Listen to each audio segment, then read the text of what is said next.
Daniel had everything the world called success. He lived in a modern city filled with glass towers, luxury malls, and fast-moving cars, and he fit perfectly into its rhythm. Every morning, he stepped out of his penthouse wearing tailored suits, slid into one of his expensive cars, and began a day packed with meetings, calculations, and deals worth millions to everyone around him. Daniel was the definition of ambition. His employees admired and feared his discipline. His competitors envied his rise. His company, known for efficiency and strict standards, was expanding faster than any other in the country. And Daniel often repeated the same belief that guided his life: success is money. Nothing else matters. He had built himself on this philosophy. He worked late, slept little, ate alone, and refused to waste time on anything unproductive. While others spent evenings with friends or family, Daniel studied market reports or financial projections.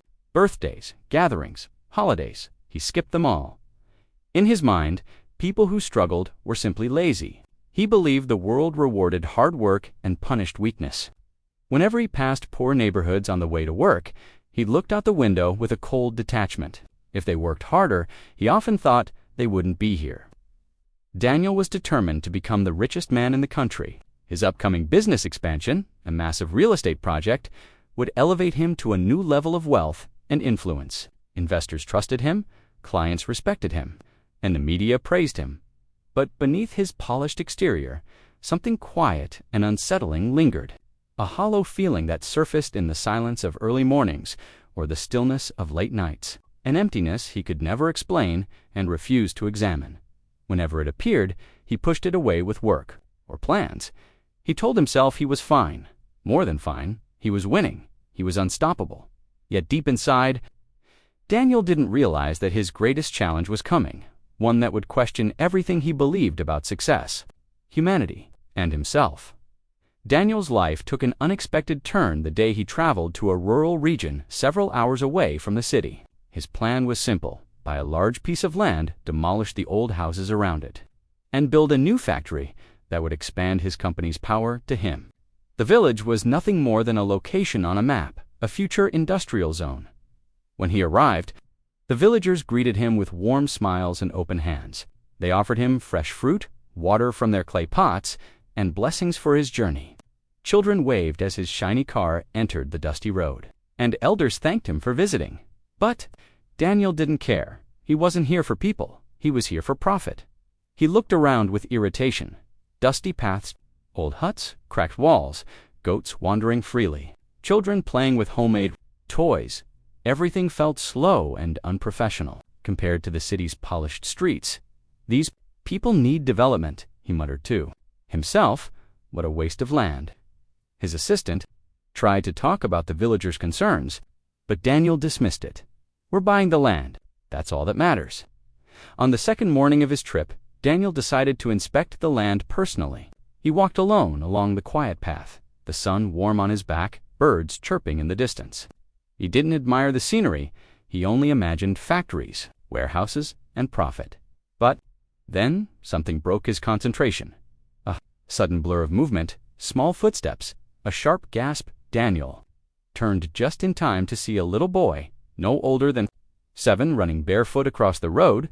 His feet were dusty, his clothes torn, but his smile was bright and full of life. He wasn't playing. He was chasing something, a small homemade toy made from sticks and bottle caps. The boy almost collided with Daniel before stopping abruptly. Their eyes met in that single moment. Something softened inside Daniel's chest, a feeling he hadn't felt in years. Something warm and unfamiliar. He didn't know it yet, but that barefoot boy would change everything he believed about success, wealth, and what truly matters in life. Daniel stood completely still, watching the small boy play as if the whole world belonged to him. The child, no more than 8 years old, kicked a handmade ball across the dusty ground. It wasn't a real ball, just old rags tightly wrapped together with rope, but Tumo treated it like it was the finest football ever made. The boy's clothes were worn out, patched in several places. His shirt hung loosely from one shoulder, and his shorts were faded from years of use. His feet, bare, dusty, scratched. He had no shoes at all, yet none of this seemed to bother him. Tumo laughed with a joy so pure, so full, that the quiet air of the village seemed to brighten around him.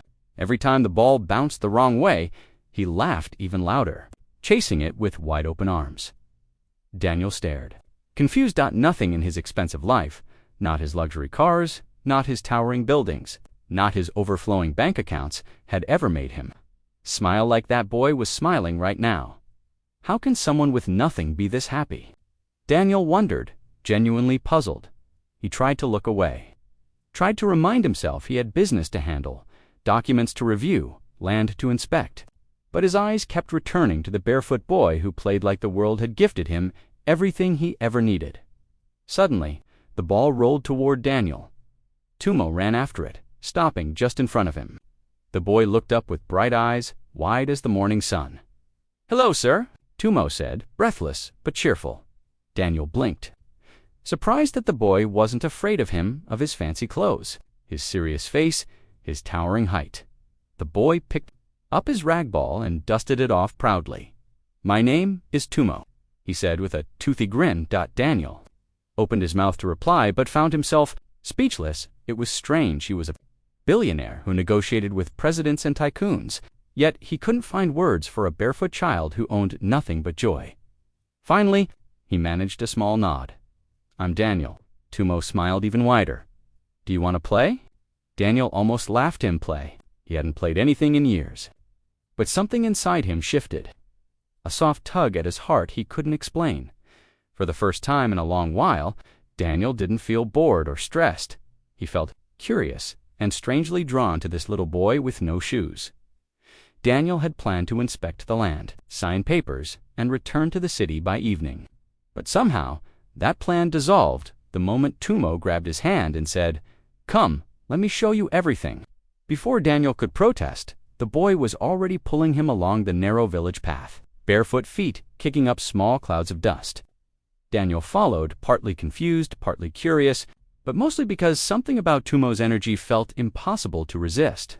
They reached a small river, flowing gently between smooth stones. "This is where I swim," Tumo announced proudly. He splashed a little water onto his face and laughed. "Sometimes the water is cold, but that makes it more fun."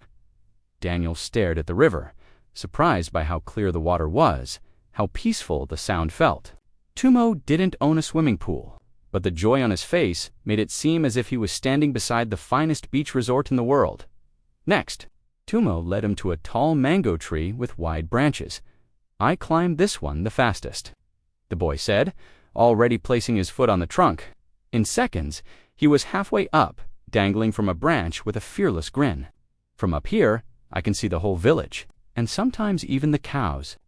Daniel felt his heart skip. "When I was your age, I never climbed trees," he admitted, surprised by his own honesty. "You should try," Tumo shouted from above. "It feels like flying." Daniel shook his head, but he smiled a real smile, one he hadn't felt in years. They continued walking. Tumo pointed to a small, worn-out building. "That's my school," he said proudly. "I love learning. One day, I want to be a teacher." Daniel looked at the cracked walls, the dusty yard, the children playing with sticks as toys.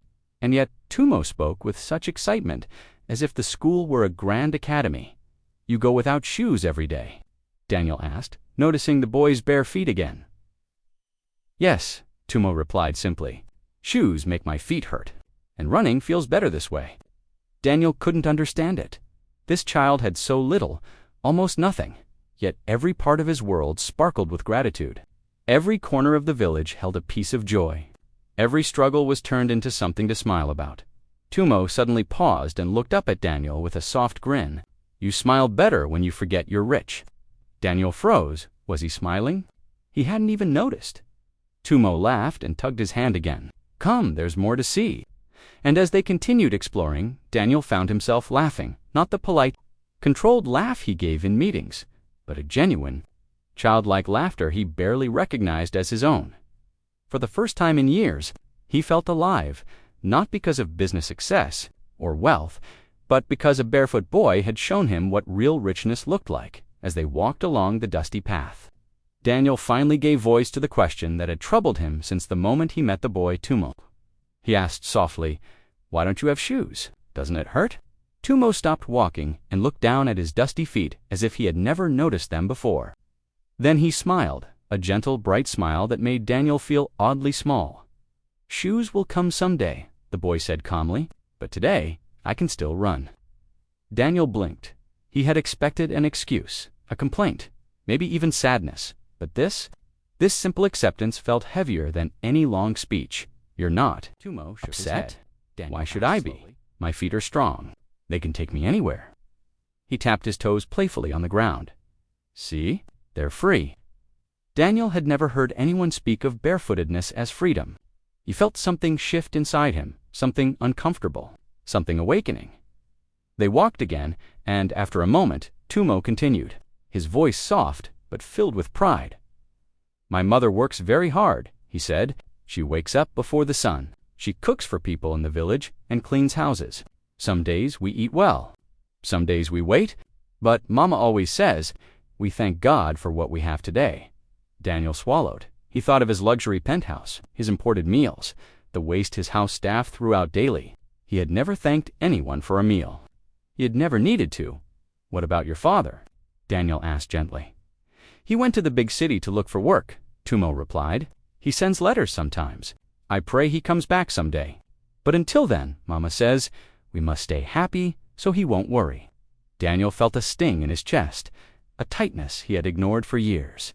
Happiness, he realized, was not something Tumo waited for. It was something he made. Every single day, Tumo pointed toward a group of elders sitting under a tree.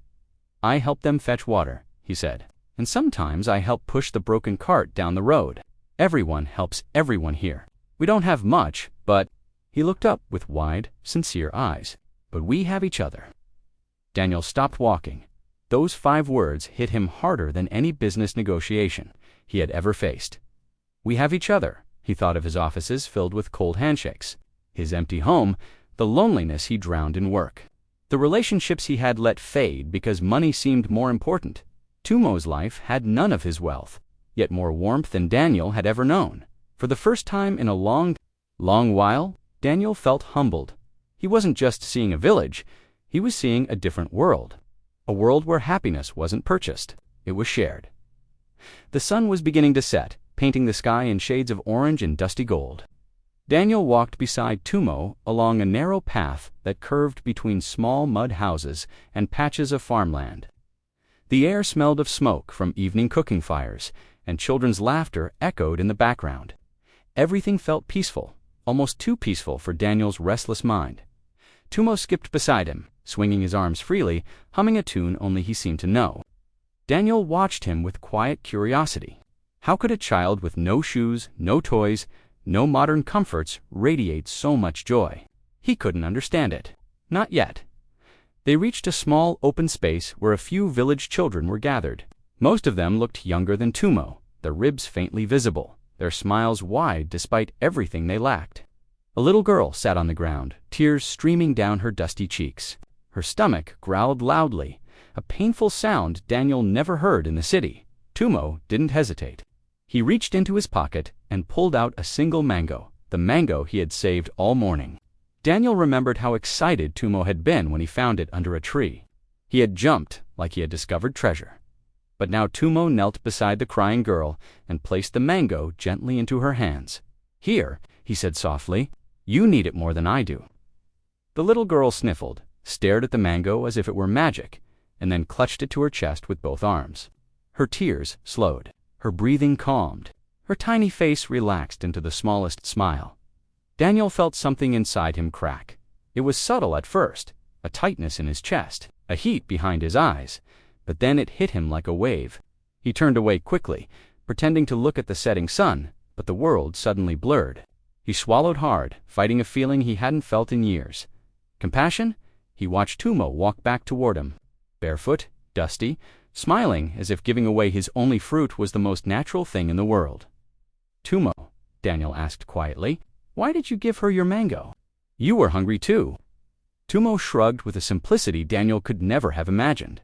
"She cried louder than my stomach, so I think her hunger hurt more." Daniel could not respond. His throat tightened again as they walked back to the small guest hut where he was staying. Daniel felt memories rise from the deepest corners of his mind. Memories he had buried under years of ambition. He remembered being a child, sitting under a tree with his mother, sharing a single piece of bread between them. He remembered the warmth of family, the comfort of love, the things money could never replace. That night, Daniel sat alone outside, staring at the stars above the silent village. Tumo's smile replayed in his mind. The mango, the laughter, the kindness. And for the first time in a long time, Daniel wondered if he had been chasing the wrong things all along. The next morning, Daniel was invited to a village meeting. He expected a formal discussion, negotiations, numbers, signatures. Instead, he found himself sitting under a wide acacia tree surrounded by elders, mothers with babies on their backs and children peeking from behind their parents' legs. The village headman, an elderly man with kind eyes and a calm voice, began to speak, double quotes Mr. Daniel. He said, "We know you came with plans. We know you want to build something big here." Daniel nodded, straightening slightly, trying to put on his usual business posture. But today it felt heavier, almost uncomfortable. The headman continued, "The land you want to buy, it is not just land. It is where our children play." He pointed toward an open field in the distance, the same place Daniel had seen Tumo kicking his handmade ball. "It is the only safe ground they have." Daniel felt his chest tighten. A woman spoke next, her voice trembling gently. "Our children have nothing else, sir. No parks, no toys, no shoes. But that place, that field, it is their joy." Another villager added, "If you build your factory there, they will lose their childhood." Daniel looked around. The villagers weren't angry. They weren't demanding. They were simply explaining, asking, hoping. "We do not want to stop you from helping the village," the headman said softly. "But we ask you, please, to reconsider. Maybe there is another piece of land you can use. We only want our children to keep their place." Daniel swallowed hard. He felt every pair of eyes on him, not with judgment, but with trust. Trust that he suddenly felt unworthy of. For the first time in his life, business goals and human lives collided in his mind. He had always believed success required sacrifice, but he had never stopped to ask who bore that sacrifice. His gaze drifted to the children gathered behind the elders. Tumo stood among them, barefoot as always, smiling at Daniel with simple innocence, as if he believed Daniel would make the right choice without question. And that belief shook Daniel more than anything else. He imagined bulldozers tearing down the field. He imagined Tumo standing in dust, watching his playground disappear. The thought made Daniel's stomach twist. He cleared his throat. I need time," he said quietly. The villagers nodded respectfully. They understood the weight of his decision. But as Daniel walked back toward his guest hut, his heart felt heavier than ever. He had spent years defining success as growth, expansion, and profit. But now, reality was asking him something new. Was success still success if it destroyed someone's happiness? Daniel didn't know the answer yet, but for the first time, he desperately wanted to find it. The sun had barely risen when Daniel heard a soft knock on his door. He opened it to find Tumo standing there, holding his handmade ball against his chest. His small face was serious, too serious for an 8-year-old boy. "Good morning, Daniel," Tumo said quietly. Daniel forced a smile. "Good morning, Tumo. Why are you up so early?" Tumo shifted the ball in his hands. His bare feet were dusty, as always, and his shirt had a tiny tear on the shoulder. Yet his eyes, usually full of joy, looked worried today. "Can I ask you something?" Tumo asked. Daniel nodded. Though a strange heaviness settled in his chest, Tumo took a small breath. "Will you take our field away? Where will we play?" The question struck Daniel like a blow. Tumo wasn't angry. He wasn't accusing him. He was just asking honestly, innocently, trusting Daniel to tell him the truth. Daniel looked down at Tumo's feet, covered in dust from yesterday's games. He remembered the laughter, the running, the joy, the simple happiness Daniel himself had forgotten long ago, and now he was the one planning to erase it all. "I heard the elders talking," Tumo continued softly. "They said you might build a big thing there, a factory." He looked straight into Daniel's eyes. "Is it true?" Daniel's throat tightened. He didn't know what to say. Money had always guided him. Profit had always been his compass. But now, staring at this barefoot child who had shown him kindness, joy, and a new way to see the world, Daniel felt something he had never felt before. Shame, Burning shame, he imagined Tumo standing in a dusty construction site, watching machines crush the field where he once played barefoot with other children for the first time in his life. Daniel clearly saw the price of his decisions, not in numbers, but in hearts. He knelt down slowly so he could face Tumo at eye level. "Tumo," he said quietly, I don't want to take anything from you." Tumo blinked, hope flickering in his eyes. And in that moment, Daniel knew something inside him had changed forever. The next morning, Daniel sat alone beneath the old acacia tree at the edge of the village. The papers for the new factory lay in his lap. The contracts, the maps, the cost breakdowns, everything he had planned so perfectly, but all he could think about was Tumo's small voice. In his life, Daniel felt that money was not the answer. It was the question. He closed the folder and made a decision that shocked even himself. He called his board of directors. "I'm canceling the factory project," he said firmly. There was chaos on the other end of the call, shouting, confusion, disbelief. Investors demanded explanations. Partners warned him he was about to lose millions. Daniel listened silently, then replied, "Some things are more important than profit." And for once, he meant every word. Instead of building a factory, Daniel began a new project, one that didn't appear on business charts or financial reports. He met with the villagers and said, "Tell me what your children need." The elders looked at each other, unsure.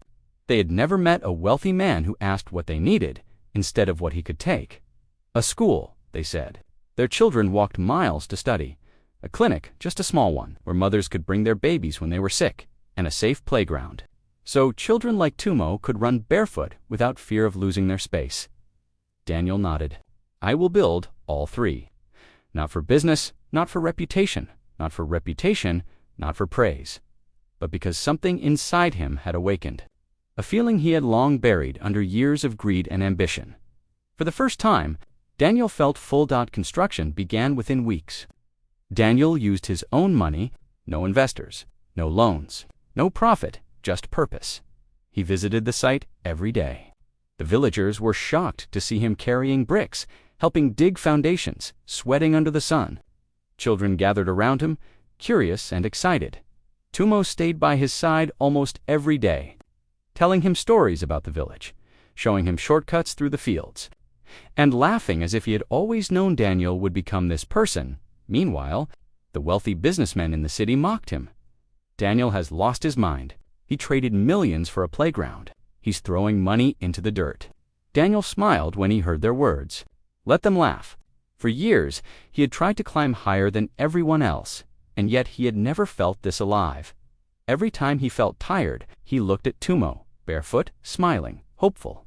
The boy who had shown him what real richness looked like. Not in money, not in cars, not in tall buildings, but in kindness, in community, in giving. Tumo had become his inspiration. A reminder that sometimes the smallest feet leave the biggest footprints on the heart. And as the school walls rose from the ground, Daniel realized one thing clearly. He had finally found something meaningful. One bright morning, Daniel called Tumo to his side. In his hand was a small, carefully wrapped box. Tumo's eyes widened as he untied the ribbon. Inside, a brand new pair of sturdy shoes. The first he had ever owned. His fingers trembled as he lifted them out, turning them over and over. "For me?" he whispered, barely believing it. "Yes," Daniel said, smiling, "because you deserve them." Tumo slid the shoes onto his feet. They fit perfectly, snug but comfortable.